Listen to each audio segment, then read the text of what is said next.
안녕하세요. 문헌회계사입니다. 오늘은 여러분들께 추천드리고 싶은 투자 방법이 있어서 소개해드리고자 합니다. 작년 코로나 이후로 미국 연준에서 천문학적인 돈을 뿌리면서 유동성 장세가 이어졌고 전 세계적으로 투자의 시대가 열렸습니다. 우리나라에서도 마찬가지로 동학개미 운동, 서학개미 운동이 일어나서 지금까지 이어져 오고 있고요. 특히나 요즘은 실적 장세이고 대부분의 기업이 어닝 서프라이즈가 나오면서 투자자들이 더욱 늘어나고 있습니다. 그럼 이 투자의 시대에서 좋은 투자 방법이나 종목이 있을까요? 투자 초보분이든 고수분이든 제가 강력 추천하는 방법이 있습니다. 그것도 노벨 경제학상을 수상한 이론을 응용한 방법이죠. 이 방법을 이용하면 스타 펀드 매니저들의 90% 정도는 이길 수 있습니다.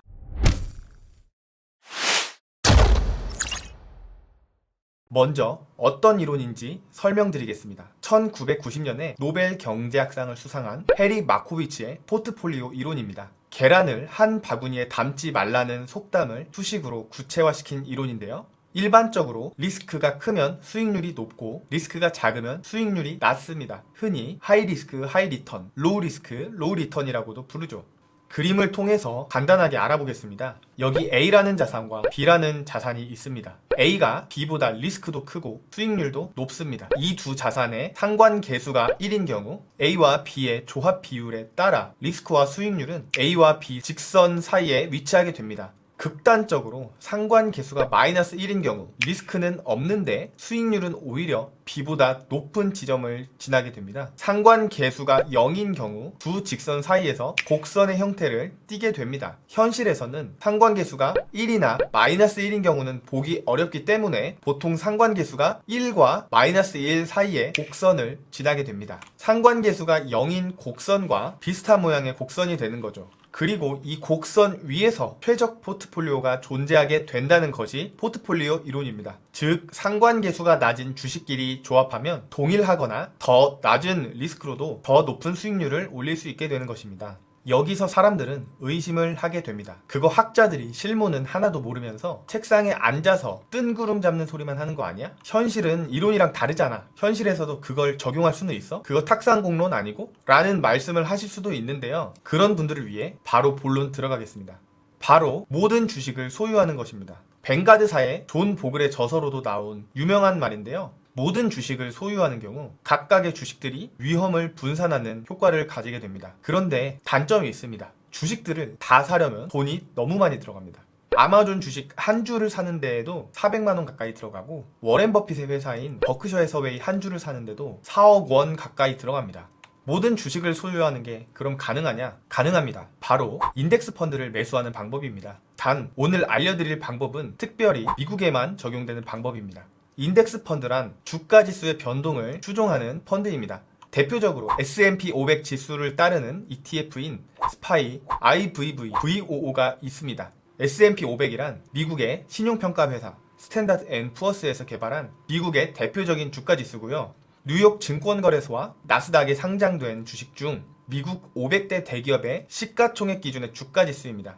정확히 따지면 미국의 모든 주식에 투자하는 VTI라는 ETF가 존재하기는 하지만 대형주들이 시가총액의 대부분을 차지하고 있기 때문에 S&P 500과 장기 수익률이 거의 일치합니다. 따라서 해당 영상에서는 S&P 500으로 설명을 드리겠습니다. 기간을 언제로 두는지에 따라 다르지만 S&P 500의 과거 연평균 수익률은 7에서 10%였습니다. 최근 1, 2년만 수익이 좋은 것이 아니라 100년 이상의 평균이죠. 대공황, 제2차 세계대전, 오일쇼크, 닷컴 버블, 리만 브라더스 사태 등의 큰 하락장까지도 포함된 수익률이니 연 10%보다 더 많은 수익률을 내던 때도 있습니다. 올해도 벌써 4개월 만에 수익률이 10%가 넘어갔네요. 과거 어느 지점에서 샀던 그게 설령 닷컴 버블의 꼭대기나 장기 하락장이 시작하는 최고점에서 샀더라도 15년 이상 보유하면 손실이 나는 구간은 단 한 구간도 없었습니다. 이게 정말 파워풀한 점인데요. 요즘 말로 구조대가 온다고 하죠. 특히 매달 기계적으로 적립식 매수를 하는 경우 하락장이 와도 큰 손실 없이 매년 안정적인 수익을 얻을 수 있습니다. S&P 500은 지수 그 자체를 직접 살 수는 없고 해당 지수를 추종하는 ETF를 살 수 있습니다. 미국에 상장된 ETF는 SPY, IVV, VOO 3개이고 이 중 하나를 사시면 되는데 SPY는 수수료가 0.09%이며 IVV와 VOO는 0.03%이기 때문에 여러분이 기관이 아닌 이상 개인은 수수료가 저렴한 IVV나 VOO를 사시는 것을 추천드립니다.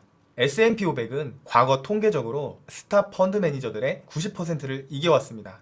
1987년에서 1999년 운용된 243개의 연기금 중 90% 이상이 시장 수익률을 하회했고, 이 이후로 대부분의 연기금 포트폴리오는 80% 이상 인덱스 펀드로 구성되고 있습니다. 일반인까지 포함하면 훨씬 더 높은 승률이니 90% 이상의 대부분의 투자자에게는 투자 초보든 투자 고수든 가리지 않고 매우 좋은 투자 방법입니다. 아마 작년 코로나 불장에서 주식을 시작해서 수익을 보신 분들이 ETF 수익률을 우습게 볼 수도 있습니다. 하지만 통계가 말해주듯 장기적으로 놓고 보면 S&P 500 수익률을 이기기란 매우 어렵습니다. 워렌 버핏은 2007년 뉴욕 헤지펀드 운용사인 프로테제 파트너스와 10년간 수익률 내기를 합니다. 버핏은 S&P 500 인덱스 펀드에, 프로테제는 5개의 헤지펀드 묶음에 베팅했습니다. 2008년 1월 1일부터 2017년 12월 말까지의 10년간의 수익률을 계산해 본 결과 S&P 500 인덱스 펀드의 연평균 수익률은 7.1%였으며 날고 긴다는 헤지펀드들의 연평균 수익률은 2.2%에 그쳤습니다.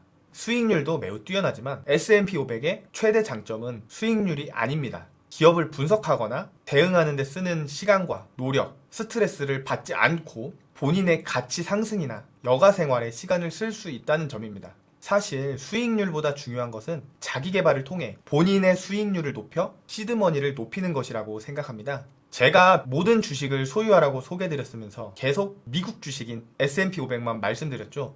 거기에는 이유가 있습니다. 다른 나라의 주가 지수들을 보시면 바로 이해가 되실 거예요. 먼저 프랑스의 까크 지수입니다. 2000년, 2007년, 2020년에 고점을 회복하지 못하고 장기 박스에 갇혀있죠. 영국의 FTSE 지수도 꾸준히 우상향하는 모습이 아니죠. 이탈리아 FTSE MIB 지수는 아예 하향 곡선을 그리네요. 아시아도 별반 다르지 않습니다. 일본 니케이 지수도 아베노믹스 이후로 계속 오르고 있기는 하지만 아직 버블 경제 시절에 잃어버린 30년을 회복하지 못했습니다. 홍콩 항생 지수도 2007년 주가를 아직 회복하지 못했고요. 중국 심천 지수도 아직 멀었습니다. 한국 코스피는 계속 신고점을 갱신하고 있기는 하지만 한번 박스권이 형성되면 10년 이상 가는 경우도 있기 때문에 투자자 입장에서 심적으로 매우 힘이 듭니다. 이에 반해 미국 S&P 500은 매우 가파른 기울기로 우상향해왔고, 닷컴 버블이 터지든 금융 위기가 오든 금방 회복한 뒤 전고점을 돌파해왔습니다.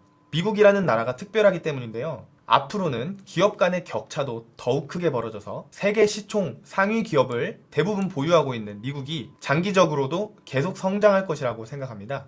물론 과거의 그래프가 미래를 보장해주는 것은 아니지만 100년 이상 누적되어 온 통계값은 의미가 있다고 생각하며, 미래에도 미국의 기업이 실적이 좋다는 믿음만 있다면 유효한 투자 방법이라고 생각합니다. 버핏은 자신이 먼저 죽으면 아내에게 자산의 90%를 S&P 500에 투자하는 인덱스에, 나머지는 미국 국채에 투자하라는 유언을 남기기도 했죠.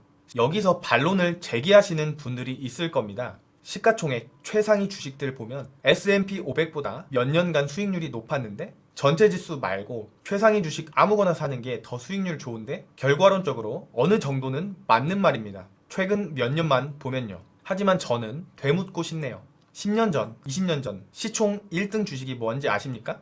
그때 최상위 주식들이 지금도 최상위 주식입니까?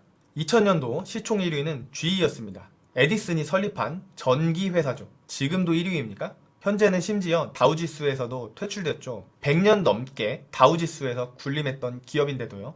상위권 10위 기업에 시스코 시스템즈, 시티그룹, 보다폰, 로열 더치쉘도 있었습니다. 지금도 있나요? 2010년도 시총 1위는 정유회사인 엑손모빌이었습니다. 현재는 25위권에서 왔다 갔다 하네요. 상위 10위 기업에 페트로차이나, BHP, 중국공상은행, 페트로브라스, 중국건설은행도 있습니다. 한때 전 세계를 제패했던 기업들인데도 지금 들으면 많이 어색하죠? 100년 전도 아니고 10년 전인데도 말이죠. 현재 마가, 팡 이런 우량주들이 정말 대단하고 영원할 것 같지만 세상은 빠르게 변하고 유리한 업종도 계속 변하기 때문에 몇십 년 뒤에도 굳건할 거라는 보장은 없습니다. 그럼 사람들이 다 S&P 500에 투자해서 돈 벌지, 사람들이 바보도 아니고 왜 그렇게 안 할까? 라고 반문하실 수도 있는데요. 사실 전 세계의 많은 사람들은 이 투자 방법을 오래전부터 알고 있습니다. 하지만 많은 수가 실천은 못하고 있습니다. 바로 사람의 욕심 때문이죠. 자기 자신이 시장 참여자들보다 더 많이 알고 있기 때문에 시장 수익률보다는 더 큰 수익률을 낼 수 있다는 착각에 빠져서 말이죠. 정작 S&P 500을 들고 있어도 불장에서 개별주들이 떡상하는 것들을 보면 참지 못하고 개별주로 다들 갈아타더라고요. 정말 쉽고 간단해 보이지만 실천하기에는 정말 어려운 방법입니다. 그래서 그렇게 말하는 너는 S&P 500 몰빵했니? 라고 물어보면 저도 물론 아닙니다. S&P 500도 제 포트폴리오에 있긴 합니다만 100%는 아닙니다. 개별 주식도 일부 가지고 있어요. 저도 시장 수익률보다 더 큰 수익을 희망하는 욕심 가득한 투자자이기 때문이죠.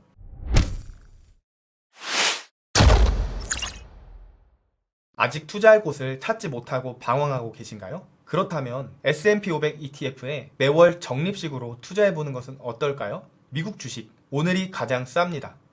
감사합니다.